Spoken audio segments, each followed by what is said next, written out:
Can Ja Morant, with his availability or lack thereof, with the style that he plays, with the fact that he has not developed into a great or even passable long-range shooter, can Ja Morant be the best player on a team that goes to the Western Conference Finals?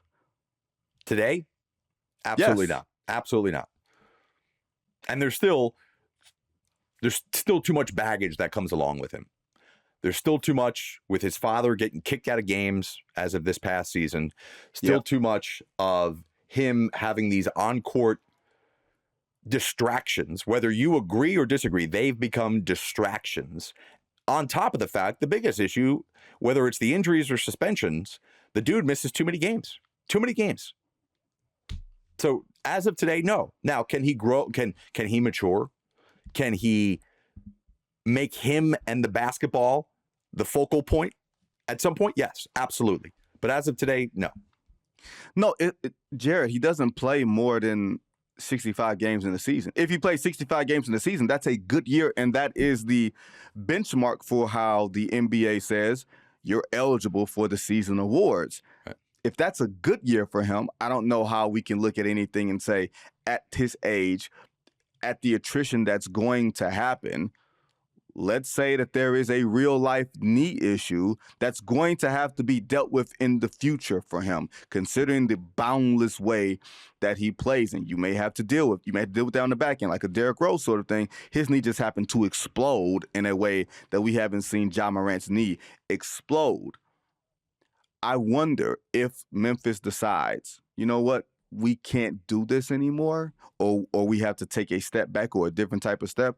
I wonder who is a Ja Morant away from, you know what, we can absorb Ja, we can pay Ja, we can depend on Ja, and we can do big-time winning with Ja Morant. There's like one team, legit, that I can think of that I won't say is a Ja Morant away, but can absorb a Ja Morant. The problem is that team is also a Kevin Durant away. Is also insert star here away. You know what that team is, Jared? I mean, I've got some ideas, but I don't know where you're going with this. I'm going to the Fighting Emes in Houston.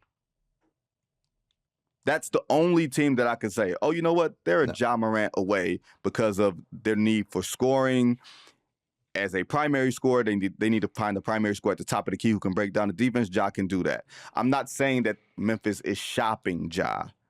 No. I'm simply saying that if there is a team that would want to make a move for Ja, and Memphis is not saying, I have not heard this telegraphed, that Memphis is trying to get off of Ja. But that's the thing that you say when you want someone to come with their best offer for Ja. So I'm not closing the door on it just yet, because until the draft happens, until free agency happens, I think everybody's open for business at this point, Jared.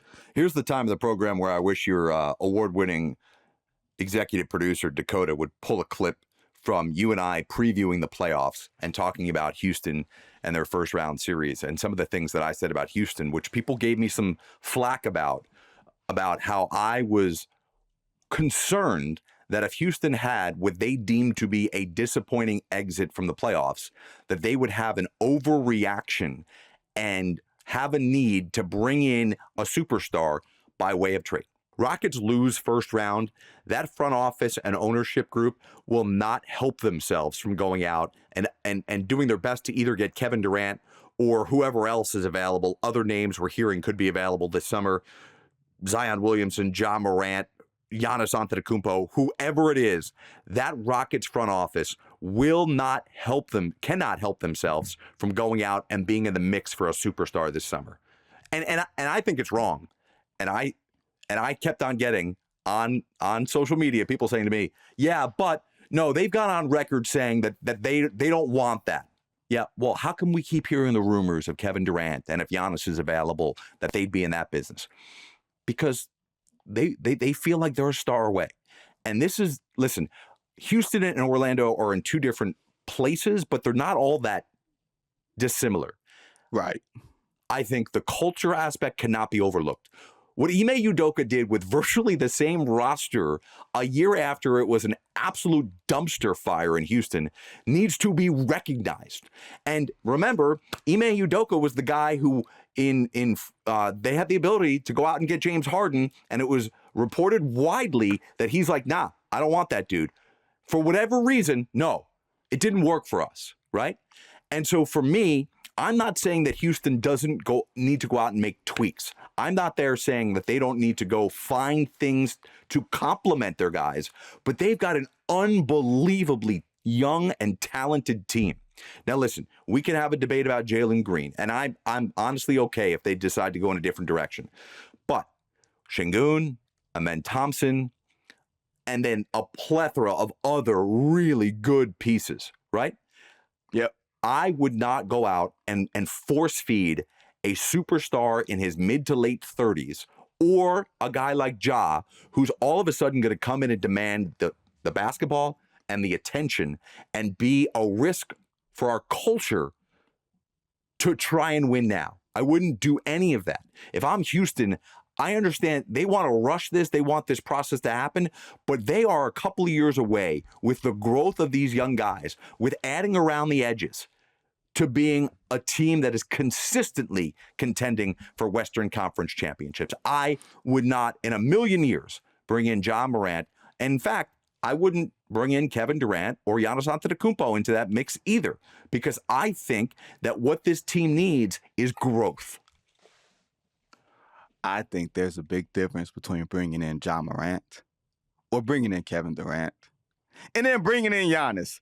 Baby, those are three different things, man. Absolutely. Three different things. But they're three stars, right? And there's people in that Houston locker room who think that they're a star. Yes, but Giannis is one of the Giannis Antetokounmpo is one of the three best players in basketball. Let's never forget that. He is 30 years old and one of the three best players in basketball. Just because the Milwaukee Bucks have underwhelmed since winning in 2021, if he somehow decides he wants out, or if you have the stomach to send out your first and the guys that you've cultivated and everything else, and you can still keep Amen Thompson and you can still keep some of those other guys, absolutely. Not a second thought, Jared. You don't have to do it, but if it comes your way, you better do it.